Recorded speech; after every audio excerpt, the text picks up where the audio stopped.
Welcome to this month's episode of the MOPG podcast. Today we are lucky enough to be at Rusted Gate Farm here in Central Point, and we get a chance to sit down and visit with John Souza, who's one of the managers here, runs the business side as well as the program side, and he's heavily involved in the nonprofit aspect of Rusted Gate Farm as well. So he's a wealth of information. Very much looking forward to sitting down and talking with John on this episode, and looking forward to hearing more about not only what Rusted Gate does, but what some of the opportunities are in Southern Oregon agriculture, especially the conversation surrounding cattle, the new USDA plant, and some of the opportunities for collaboration in the Valley.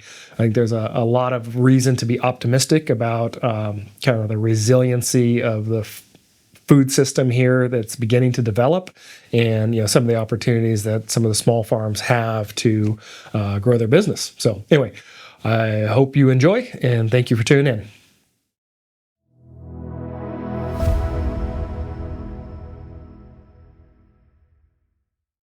Well, thanks for joining us, guys. Today, I'm really excited to get to visit with John Souza from Rusted Gate Farms. And John, I'd love it if you could give just a quick introduction to who you are, your background. I know you've been in the Valley for a while. I know we've had a chance to talk hunting and fishing and development and all kinds of different things. Sure. But this is kind of my first or second opportunity to talk in a lot more detail about Rusted Gate and agriculture and your role in that in the Valley. So I don't know if you could give us a brief introduction to you. And Sure. John Souza here at Rusted Gate Farm. I've been here for about 4 years. I have about 10 years nonprofit experience before coming here, and then worked in project development a little bit before that as well. Been in the Valley for about 25, 28 years, somewhere around that, so I got a pretty good feel of the Valley. Yeah. Rusted Gate in its current existence has been here since about 2018, 2019. Basically, Rusted Gate was born out of a couple of sisters' ideas. Yeah. Sisters were seeing some property come available here in Jackson County, primarily in the Central Point area next to the urban growth boundaries as Central Point was growing. Mm-hmm. And a lot of these farms and property that was going up for sale, the farmers didn't really have exit strategies. They weren't really, like a lot of farms, planning out how they were going to get out of this property, how they were going to retire. And Rachel Hall, the one sister who lived here in the Valley, was really wanting to see the properties here stay in food production or stay in agriculture, true agricultural production. And so she had reached out to her sister, Christy Walton, which a lot of people are familiar with, and said, hey, can we purchase a couple of these pieces of property here and maybe do something with these farms? And that got the ball rolling. That started the process of purchasing the assets that we currently have. And through that, a young lady was brought up that had worked with Christy many years by the name of Joanne Shannon.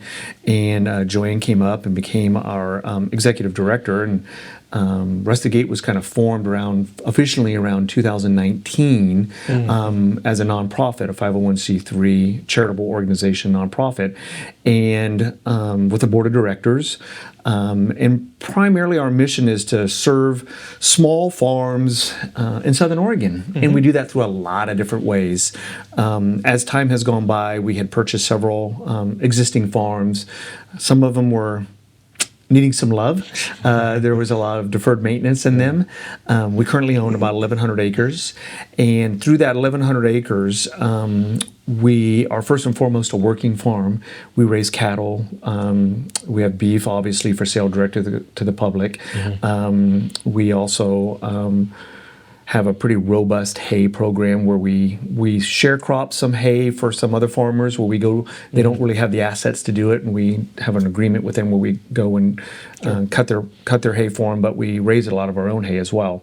And then we have a pretty robust gardens food production where we sell produce direct to the consumer and to the school districts as well. As our mission statement, really serving small farms really through research, through trials, through experiment, through working as a facilitator, working with a lot of different organizations and studying how food is moved around the Valley, what food resiliency looks like in the Valley, what agricultural resiliency looks like in the Valley, and really come up with ideas for farmers to really increase the ability for them to make more money at the end of the day. That's Gotcha. really what we do. So if you are have a desire to get into farming, or you yourself are a small farmer, maybe paint a picture of how you guys come alongside and help them. I understand you said providing resources, but can you maybe unpack a little bit what that looks like? Yeah, I mean, a lot of what we do is connecting them to the organizations and the people that are already doing what it is that they're wanting to do. Got it. So that's a big part of it. If they're looking, we have a grant writer on staff, and we don't provide money resources to people, but what we do is provide guidance and provide education and provide data. We'll thread organizations together. So you're problem solving, basically. we're problem solving. If you came to me and said, John, we just bought 5 acres and, it was this type of farm beforehand, but we really want to do this, we might come out and look at the property. We might partner you up with our ranch manager, Dave Picanzo. He might look at what it was currently being used as, hear the story on what your dreams are for that farm, and put you into maybe some contacts with other farmers that are doing identical things. Maybe put you in contact with our grant writer, Micah, and he could sit down and go over like the grants that might be available to small farmers to be able to facilitate that. So when you say grants, is that more on the business side of like starting a new farm It's business? not business. It's more USDA, ODA type of grants for added value, for production, increased production value. Gotcha. There's a lot of movement throughout the U.S. on increased capacity for farms or helping with infrastructure development and design. So I've got a market farm and I'm doing outdoor growing, and I might need cold frames, or Correct. I might need a better irrigation system, Correct. or things of that nature. Windrows. I might need hoop houses. I might need better irrigation development. There's grants available out there for them. So we'll kind of pull up some of that information and kind of point you in the right direction. Do you guys help with like any business planning part of it? Not as much. There's other organizations that are better suited for that. So you make that connection. Yeah, through the first several years of Rustigate's birth, it was getting all these properties up and getting them running, and then developing our programs, the things that were important to us. Or we have a robust education program and selling direct to the consumer, and studying the type of food that's being grown, and studying the cattle industry here in Southern Oregon, and find out what's working and not. And through that, our board came together and said, we've come together, we've figured some stuff out. We want to have the next 5 years of understanding of where we're going to go as an organization. So this last year, we went through a very strong SWOT analysis with our board and our business. And then through that was born our strategic plan for the next 3 to 5 years. And then, so we have a very robust plan of how we want to assist and what are the things that are what we feel are important to us, but are important to other farmers as well. And at the end of the day, it's how can they keep their farm and make more money. Yeah. So maybe can you unpack a little bit about what you guys have learned as you study the valley, and maybe just talk about the culture of small farms and ranches in Southern Oregon a little bit. There's a great organization in Southern Oregon called the Rogue Valley Food System Network that just got done doing a very long study about the impact of food, how food moves around the valley, and the state of agriculture in Southern Oregon. And they just published their survey, and there's some great data in that.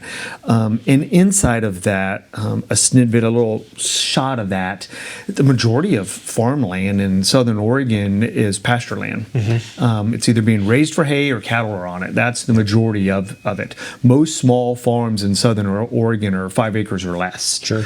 And so they're high density capacity type of farms, food production farms that are selling at the farmer's market, or they're selling to some grocery stores.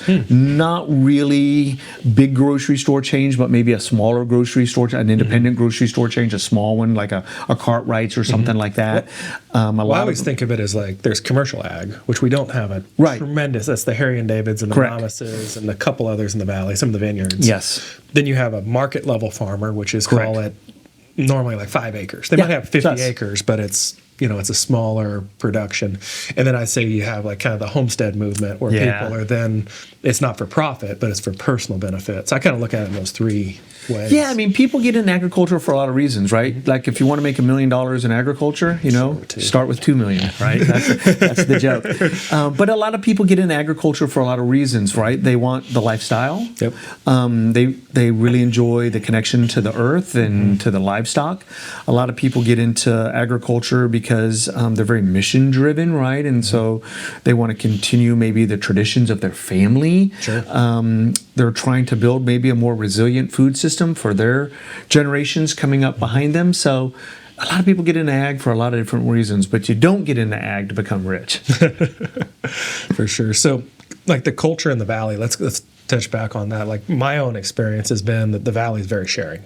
Very what? Very sharing. Like it's a welcoming community, whether it's the cattle side, whether it's just these market farmers sharing their wisdom. Sure. Like my wife has gotten pretty big into, I'll call it the homestead side. Yeah.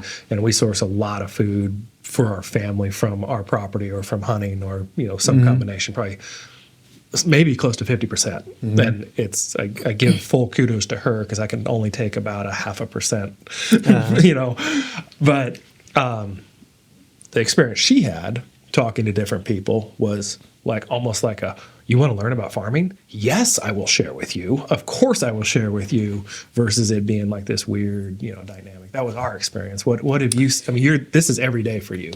Yeah, I mean, there was a strong listen, man, you look at the history of the United States, right? I mean, we cut our teeth on agriculture. That was the first industry here, was agriculture. And even when you look through World War I and World War II, the victory gardens, in order to be able to supply food, local food to yourself, because there was huge food shortages.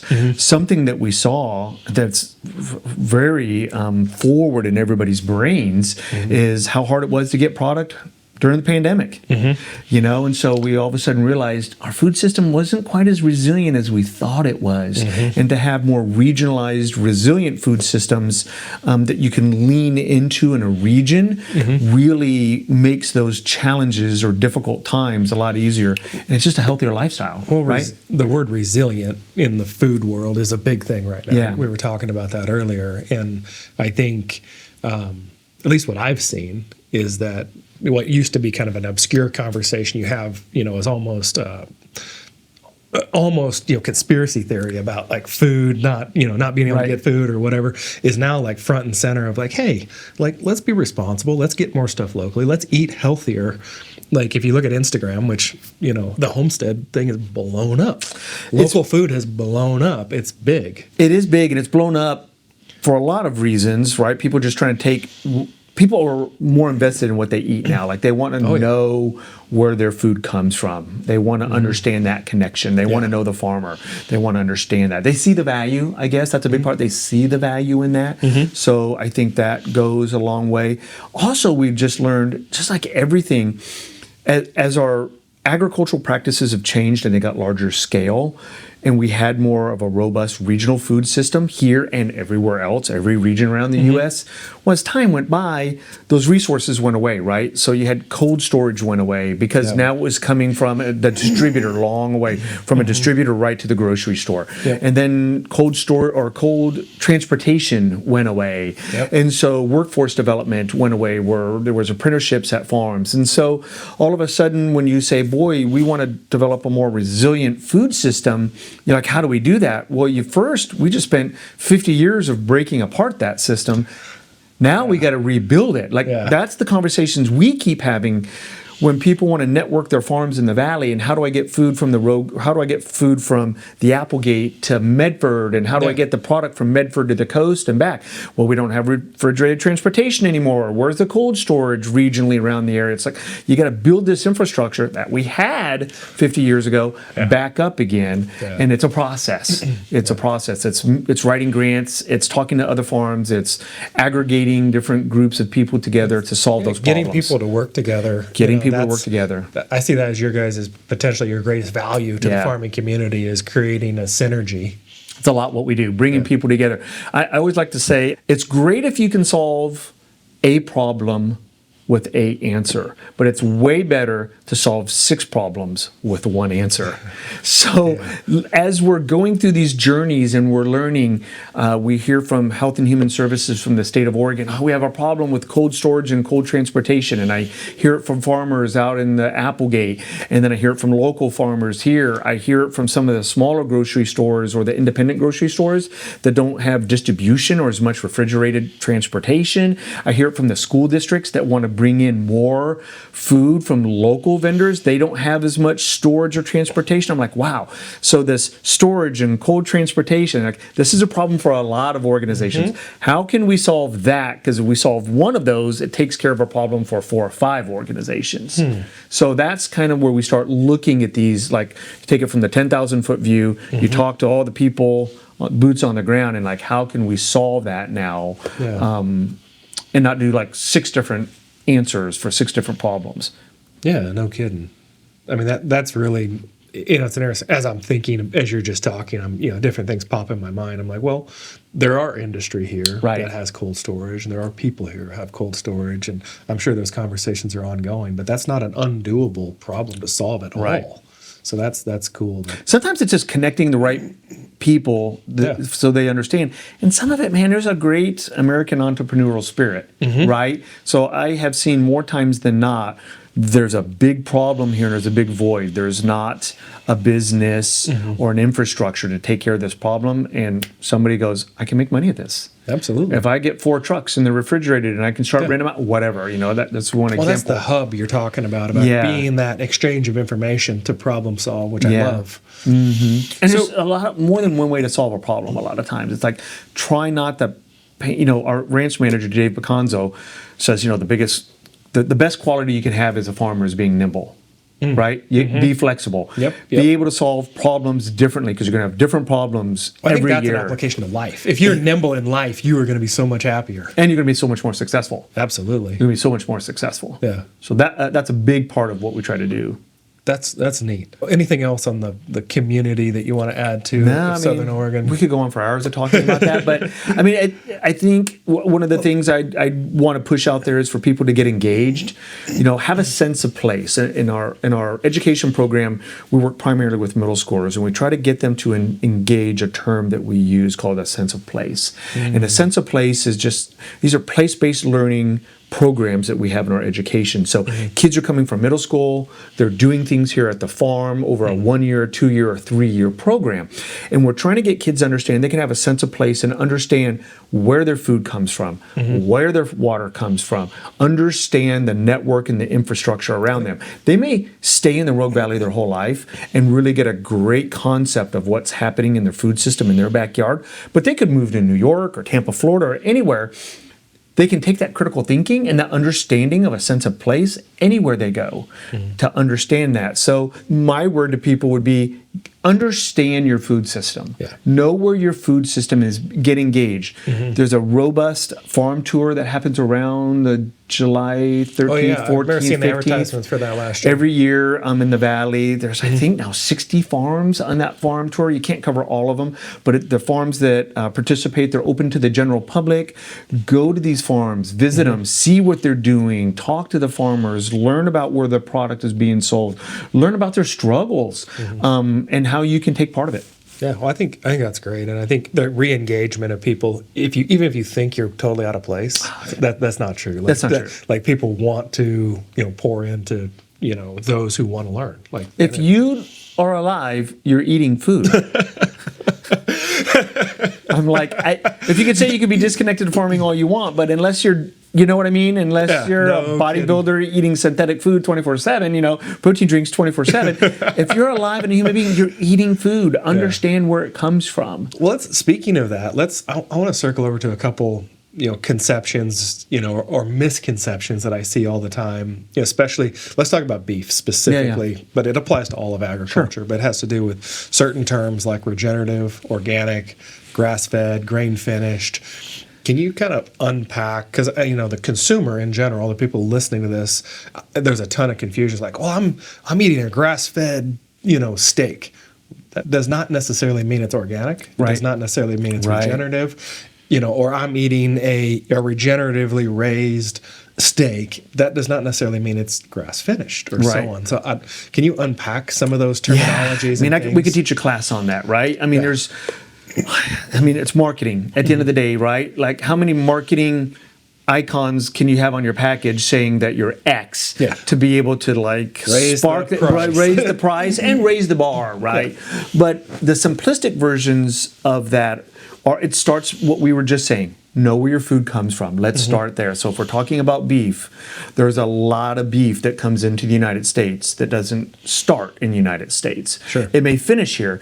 You may be getting what you see as a packaged of U.S. beef label, but that product came in maybe as a half or a quarter or as a boxed beef section, what they call primal, from another country, from South America, from New Zealand, from Australia, and then that beef came in, and then it was cut into the steaks or ground into the burger here, and then labeled as U.S. beef because it was processed here. Okay. So if you know the farm, you know where it came from. So that's like the simple version of that. And when you talk about, if you can go organic, that's great. If you can find farms that use regenerative practices, that's great. We talk about regenerative big R and regenerative small r.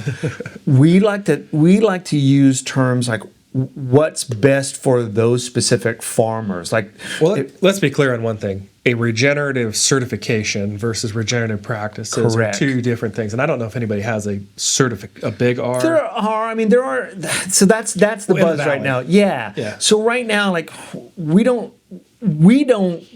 have regenerative practices, just like we have regenerative practices in a lot of different things we do, but we don't have a stamp that says regenerative practice on it, right? The same thing in our produce gardens, because of our proximity where our produce gardens sit in regards of some non-organic farms that are next to us. We don't get them certified per se as organic because of the proximity, but we follow organic practices. So basically, if you're following good, healthy soil standards and you're taking small measures and improving the land and the stewardship of your land and minimizing your inputs as you're moving through the space of being a better farmer, you're going down the regenerative practices, right? You got to start somewhere. And so I don't think anybody at the end of the day goes, I want to raise as much crop as I can on the crappiest soil as I can. I don't think anybody's going to say that, right? So if you can do it with good soil health practices, then you're going to try to get there. And sometimes it's like small steps. So maybe paint me a picture of like the life of a farm in the little r regenerative versus commercial ag. Like, Boy, that's can you break that down in a 30,000 foot level? probably not very well. And I'll tell you why. I'm more of a desk farmer, right? So for me, that would be like a question for like our ag specialist and our basically our ranch manager, Dave Picanzo. Because and part of it is that language is so changing and evolving. Like there's not a strong footing on what that terminology means. So like when we might say it, it might mean something different to the farmer down the road. And so I don't want to get into like what that means as much as meeting with that farmer and seeing where they're at in their state of practices, because they might be hitting regenerative practices on. They have very little inputs. They're not using hardly any fertilizer. They're not using any pesticides. And if they're using rotational grazing on their cattle and they're doing all these wonderful things, they might be saying, I want to get into regenerative. And like, dude, you're there. And you may be like, this soil, we don't ever know what's even been done with it. All right, you're going to have to start at the very beginning with soil sample testing and seeing what the soil health is like. And it could be just taking your soil measures from like what the minimum standards are there through soil testing from here to like here that next year, and you did it with minimum inputs. Guess what? You're on your way. You're on that journey, right? And so you tested your soil again and looked at with that organic material, and we're not tilling as much and we're doing things a little bit different. And now it went to here. Okay, now you're to the second stage of that journey. And so it's finding where people are at in that journey and then trying to steward them along in that journey. You could have two different farms that have two different infrastructures. So for them to be doing something at this level, at a really high level, makes sense to them because they have the infrastructure with little debt. and it could be really easy for them versus this farmer over here going, boy, for me to get to there, it's going to put me out of business. I can't do that. Yeah. And it's just not feasible for them to do that. But to get granular on what those steps would be, that's going to be interview 2 session with our ranch manager, Dave Picanzo. Let's do that. I would love to hear a little more of that granular side. I think people are really interested to understand that as we become more interested in where our food comes from and what's in it.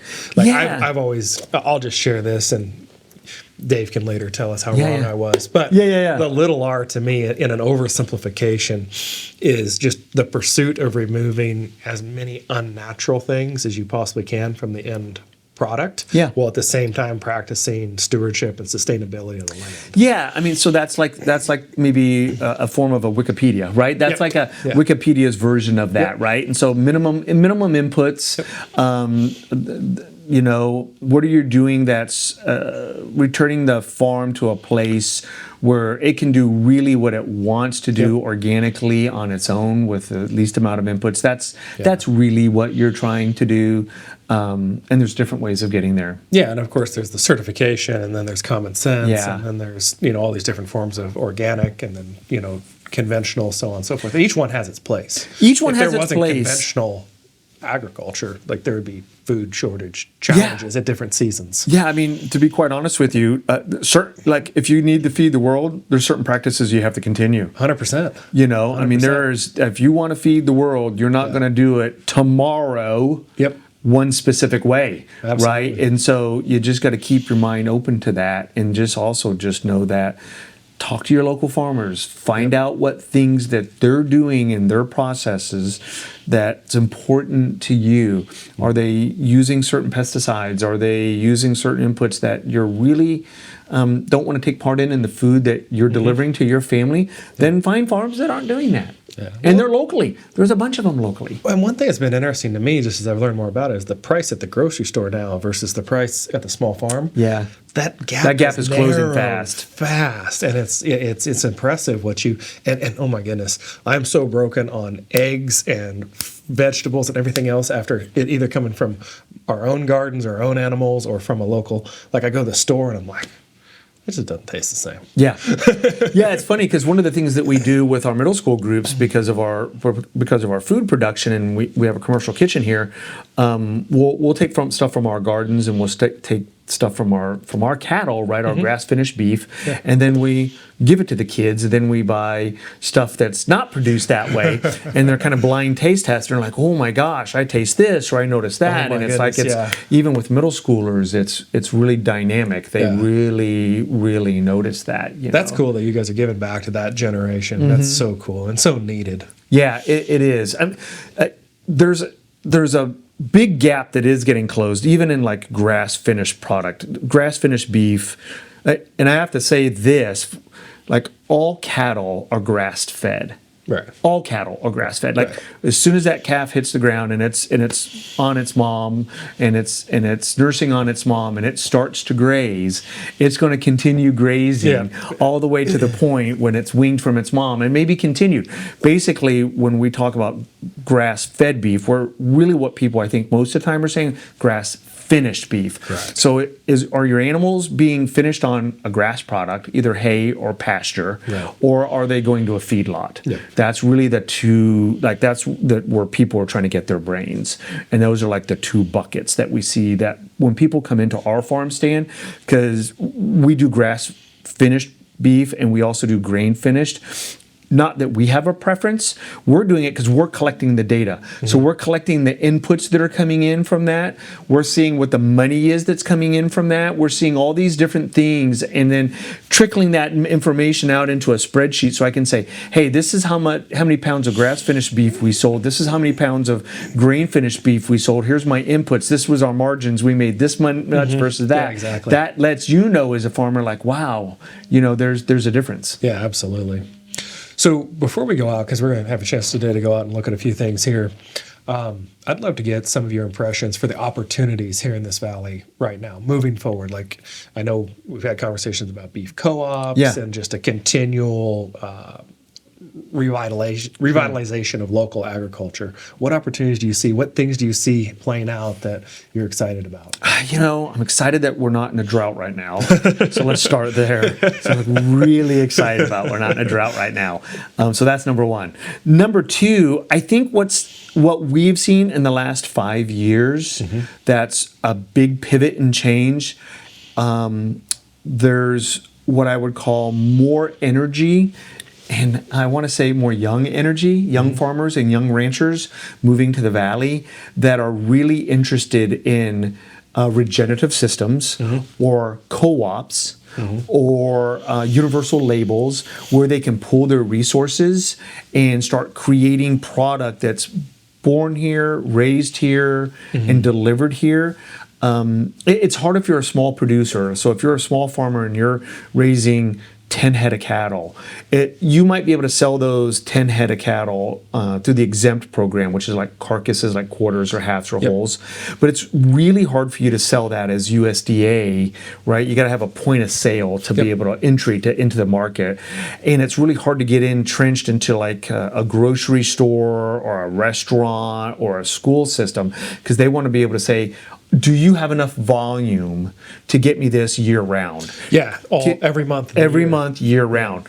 So you're like, I only have 10 animals, I can do 3 months. But you might be able to call Rustic Gate, and Jimmy down the street might be able to have 6 animals, and this person might have 12. And so if we develop an understanding of standards, that we're all kind of following the same genetic code for practices with our animals and the same standards, so the quality is pretty close to the same, right? We could do a co-op or a universal label that now there's power in numbers. Right now we might be able to only be able to do this fragmented animals all over the place that we can now bring together, have a universal label that we can now provide all of Thunderbird or Cartwrights or Market of Choice with a local beef label that is a grass finished product that people have an option now, and it's not having to be a grass finished product that's brought in from out of state because they're more organized and we are not.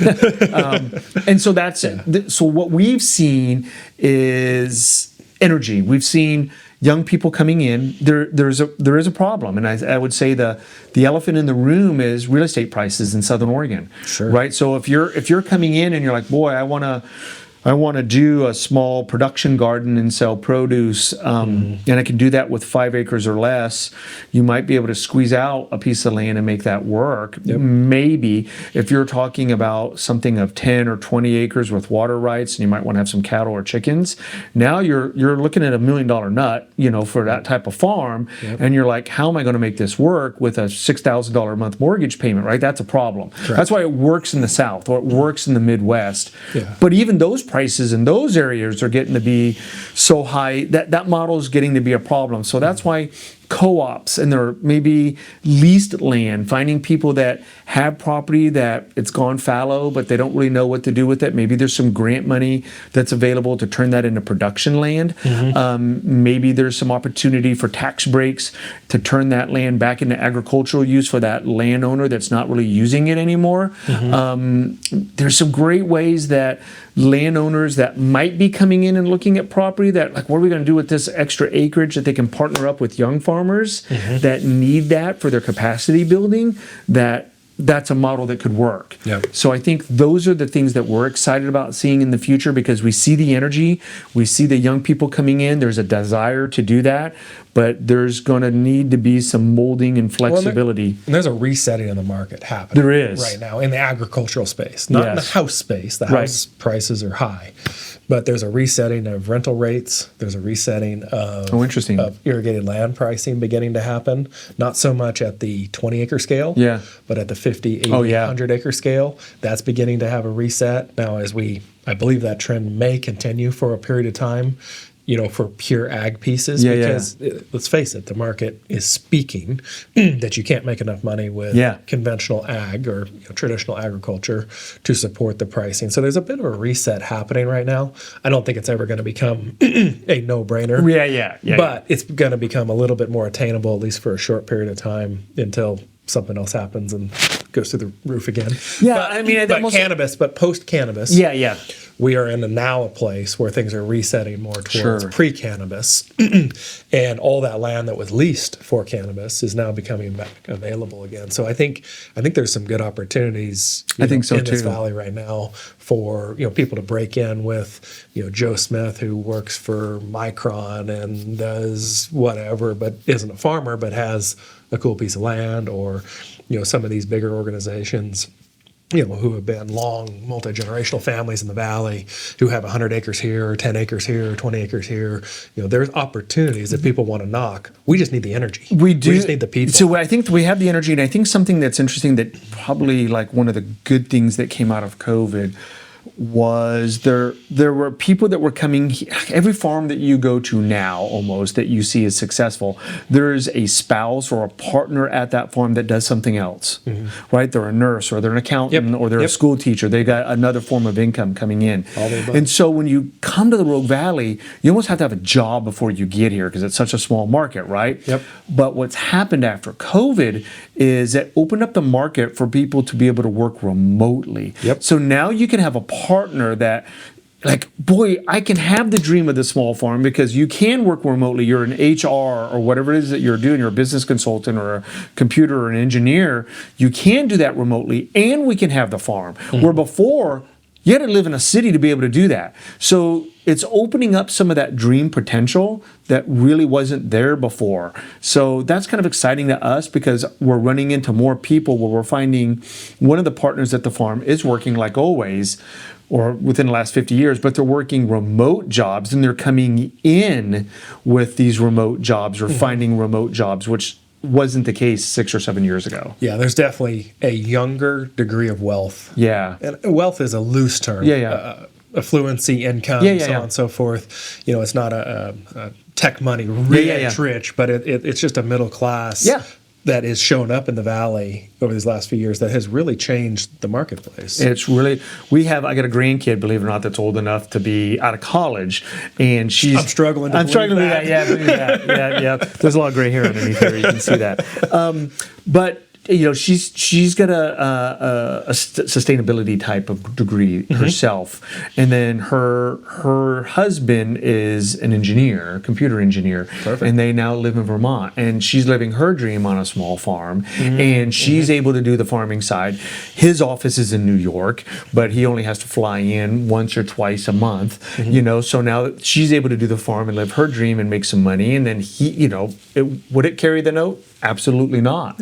But they got this backup insurance of his job now, and that's a prime example of that working now where it didn't used to work before. Absolutely. The USDA thing. You touched on it briefly.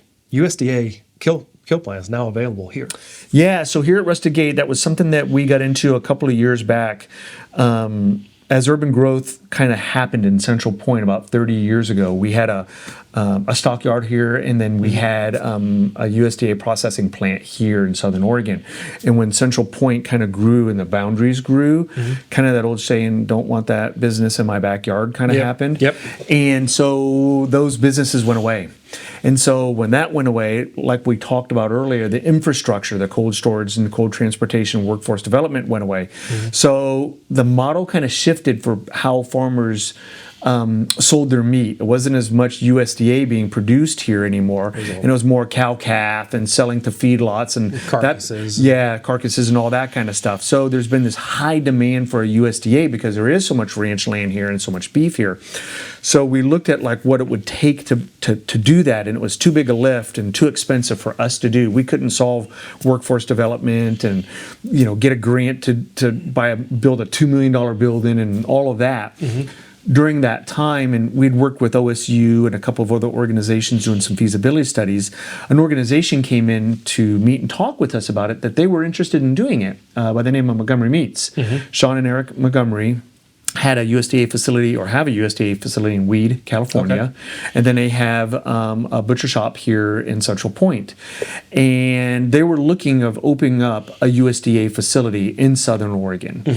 And the two problems that they had was the price of land and finding something that the zoning would work. Yep.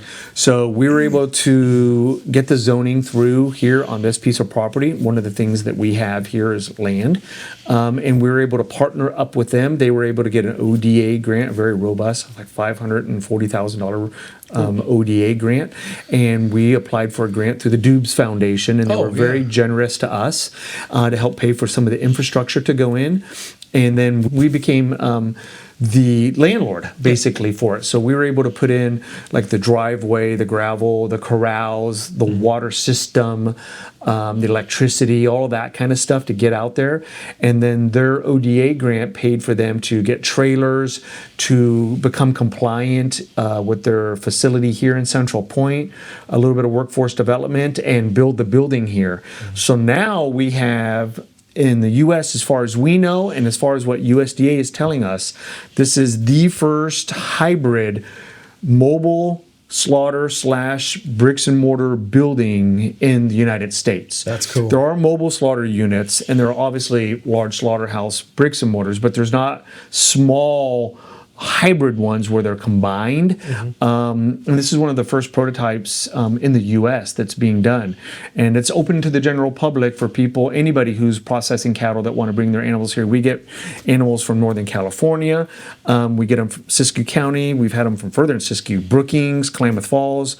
Obviously, we use them for our animals. Animals come from the Applegate. And of course, the benefit to that is you can sell it by the cut now, or by the pound, instead of selling it by the carcass, which then that opens the door again to those small farms coming together. Yeah, you can sell your burger for $6 or $7 a pound versus $3 a pound, and you can sell your ribeyes for $19 a pound versus selling your carcass at $5 a pound. And so it opens up the door for how you can get that to market. Previously, you had to go to California, or you had to go to Roseburg. Roseburg was the closest, and it was a problem. It wasn't good humane practices, just because you're traveling your animals so far to get them there. It's expensive to get it all up there. Now you got to get it all back refrigerated. So now you got to figure out, again, cold transportation. There's not any, so now I got to get it back here. Now I got to find the storage for it. The cost of doing all of that was very expensive and problematic. And the big problem is we had to make our dates out a year in advance. So I'm trying to plan a year in advance in agriculture how many animals I want to take to market and what my need is going to be there. And I couldn't call at the spur of the moment to get 5 animals in. Or Jimmy's having a bar mitzvah. They want to butcher a cattle to use there, for something. Now they could do that. Or a vineyard might have 4 animals, and they might want to butcher those 4 animals and use it for an event there. They can do that now. I mean, it just opened up the door of how that product can be used in a valley. It's a huge game changer. I'm so excited about that. Yeah, it was a huge game changer. They're doing a wonderful job. I think so far they've processed about 100 animals through there, through that facility. They've taken their whole staff, have gone to the University of Wisconsin, which is one of the most premier animal husbandry, safe, humane animal practice farm institutes in the United States, for all of them to get certified on good animal, safe, humane animal practices. That's cool. Yeah, it's super cool. We're just really excited about having that. I never realized how strict the USDA process was with the inspector it's there. Legit. Like, that is stressful if you're the person running that slaughter line. You have to be certified yourself, but there's a USDA inspector here when those animals are being processed. From the minute that animal starts moving from the corral to where it's going to get processed, there's a USDA inspector that comes and checks that animal, checks the health of the animal on the hoof while it's still alive, and make sure it's not limping, not having abscesses in its eyes, it's not all boogered up. And then they follow that animal all through the process, from how that animal is dispatched to how it's processed, looking at the organs, the spinal fluid, how old it is. They track the history of that animal, what farm it comes from, the ear tags, the age of it. And that USDA inspector is here for that whole process. I mean, they don't leave until that animal is railed into the cold storage part of that facility. Then they leave, and then when that animal gets brought over to their cut and wrap facility, the USDA inspector is there now at an office there, and they're following those animals that are hanging there through that whole process when they're being cut and wrapped and the whole process. So it's legit. Yeah, I didn't realize the process until had those folks explain everything the other day. I was like, oh my goodness, I cannot believe. And that's again knowing where your food comes from, knowing what goes into. Yeah, knowing like, wow, this is really cool. This is being done here in our backyard. That's awesome. Yeah, they're currently doing cattle. They're going to open it up to, I think, sheep and goats next, and eventually I think get the hogs. Okay, cool. Eventually is what's on their list. So they're trying to become the masters of the cattle, which I think they pretty much have whipped. What? I'm looking forward. Let's go take a look. Let's go take a walk. Tell me about what's going on around here. So this is our cattle operation. So we have around almost 700 acres in Klamath Falls, right up against the lake. And then so that's our summer ground. So around end of October, beginning of November, and the snow starts flying and the rain starts coming, we bring those cattle down here, and then they winter here all year long. So this gives our staff the first opportunity to check their weights after wintering or summering up there. So they check their weights before the animals go up, and then they check them again when they come back down. And so they're up there with their yearlings. They'll come back down here. Obviously, those calves are bigger now. They'll all come back in this one location. They'll wing those calves down here as well, check the health of those. The moms that are carrying are going to have babies down here. So they'll have them down here at this location in the wintertime. So this is like the central location for all the calving. This is your home. This is home ranch, right? This is home base, particularly in the wintertime for our cattle. We had so much rain this year that our ranch in Klamath Falls floods because it's right up against the lake. There's a levee there. And then in the springtime, that water's pumped back out, but it's got so much water in it this year, it might take a little bit longer. So those cattle haven't gone back up to Klamath Falls yet. They're still here. And there's some of the cows in here are breeding. So you'll see different age groups of the cows that are in here. You'll see some of the market steers. You'll see some of the moms. We got some young ones in here. Yeah, we got some of the babies are in here that were just born a couple weeks ago. Yeah. The bulls are in here running around. It's a good life as a bull. The bulls stay here year round, so they have a good life. I can't believe, one, the cleanliness of this ranch is off the charts, but the amount of infrastructure you guys have put in here, just as you look around all this welded pipe corral and everything, not only does it's clean and tidy, but it makes sense. Yeah, it was funny. I heard Dave, our ranch manager, say something the other day. It was so funny. It's like every farmer's dream, right? Every rancher's dream is to have a ranch with good fences. Yes. Like everybody wants a ranch because everybody's got like fences that are broken down and cattle are running and you're holding panels up to try to keep the cattle in. And we have an amazing staff, not just like on their work ethic. Their work ethic is off the chart, but they're super high skilled. They can fix almost every piece of equipment that we have, which is a lot, but they're incredibly gifted welders. So we have mobile welding units and trucks and trailers that we move all around the ranch, and they're just constantly building and that was part of our long-term plan. It's like it's a lot up front to do, and you're always working on it, and it's always evolving, but in the long run it makes your maintenance and the health of your animals so much better. They're not escaping, they're not getting caught in fences, they're not getting hurt. You don't have to worry about the calves getting caught somewhere. So it's just a better environment for the animals, and it's a safer environment for the staff. They don't have to worry about getting hurt because fences aren't in a good shape. It's a labor of love. Compliments to you guys for just the amount of work that's been put in here. This is great. Thank you. I'd love to walk over and check out this USDA facility. Let's take a walk. You want to go back, and we talked about it a minute ago, but what makes this facility unique? You said this is possibly one of the only facilities like it in the country. Yeah, so this mobile slaughter facility here is super unique. As far as we understand from what we've been told from USDA, it's very unique because it's a hybrid unit. You can see there's a small metal building that's attached to a mobile processing trailer. Most of the processing actually happens in the building, not in the trailer. The trailer is just being used for inspection and cold storage, and we'll take a look at that. One of the problems you get, and this was the genius of Eric and Shauna Montgomery. Like they came up with this design. You see a lot of these mobile trailers, and these can be certified USDA, just the trailer itself. But the problem you get is you got three processes you got to kind of go through. You've got the dispatching of the animal to bring it into the trailer. Then you got to get all the inside of the animal out of the animal, right? And then you got to get it broken down and skinned and cleaned and all of that. And so in order to get another, and then you got to get it into the cooling section of the trailer. So in order to be able to do that, all that first stuff, it kind of happens in the back side of this trailer right here, right?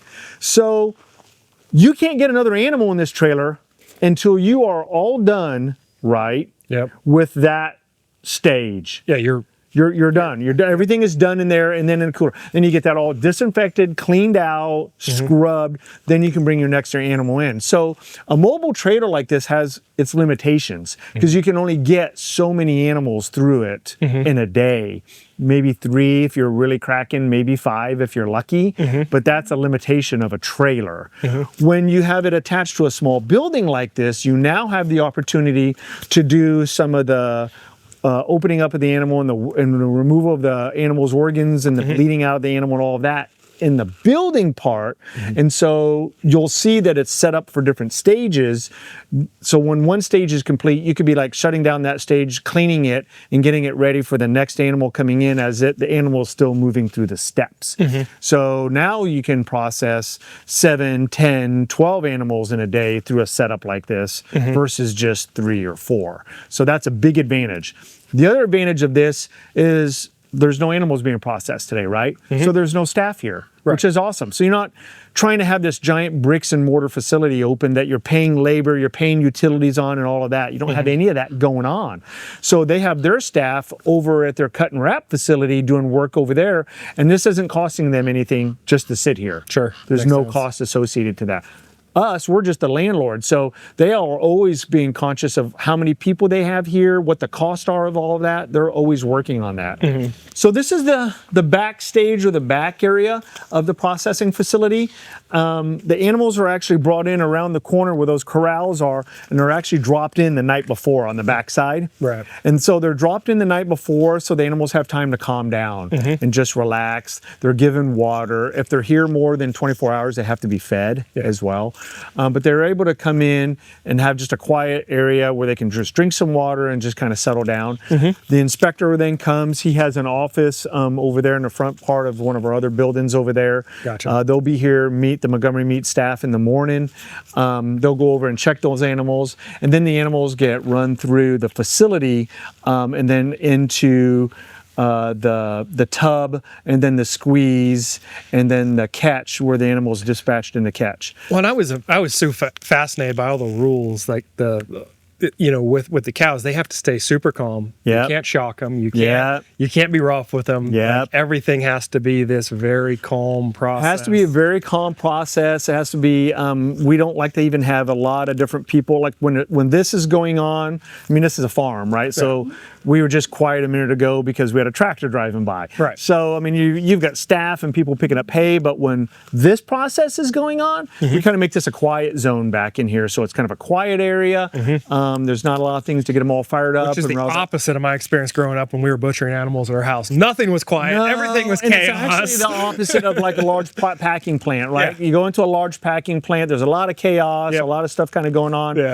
You know, I mean, at the end of the day, you are still putting an animal down, right? But you're trying to do it the most humanely way possible, the quickest way, the cleanest way, that's best for the animal, that's most humane, that's also that meets all the USDA standards, not just for safety, but for cleanliness as well.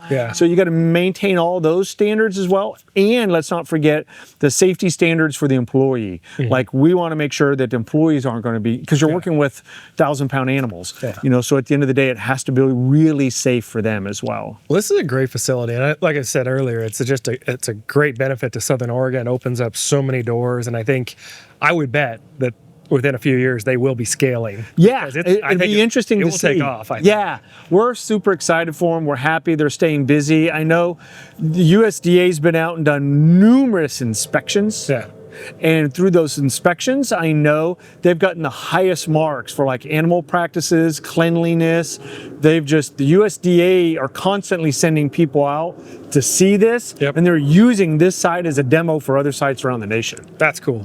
Well, I think that just an evolution to downsize brick and mortar, simplify, and just make things more efficient. It's really cool. Anyway. Very, very little wasted cost here. Absolutely. My wife's department is everything that happens in here. This is our small farm ops location over here. This is where all of our food production happens. So this is like our organic garden. Again, we don't certify it organic, but we follow organic practices. We do all the amendments as we can. It's kind of convenient having a cattle ranch across the street because there's a lot of organic material that come out of there that we can use over here. So it's kind of great for building our soil base. But most of the product that comes out of here gets sold in our farm store here locally. I was just going to ask that. Yep, gets sold in our farm store, a lot of it. And then we also sell a lot of it to like school districts. Oh, cool. We use it in our production kitchen for recipe building, for a lot of the added value stuff. A lot that happens in the second hoop house over here is driven through our education program. So the kids get to come up here and they actually get to experiment with the soil, play with the soil. They get to plant crops. They get to put a whole program together in there. So part of it is for food production for us, but it's also part of our education programs as well.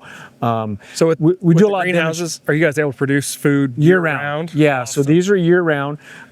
We do a lot of demonstrations with mechanized systems for small farmers. So gotcha. you might be, I mean, we're talking a half an acre here, you know, but we produce thousands and thousands of pounds of food out of this half an acre right here. So it's a high intensity, small area garden.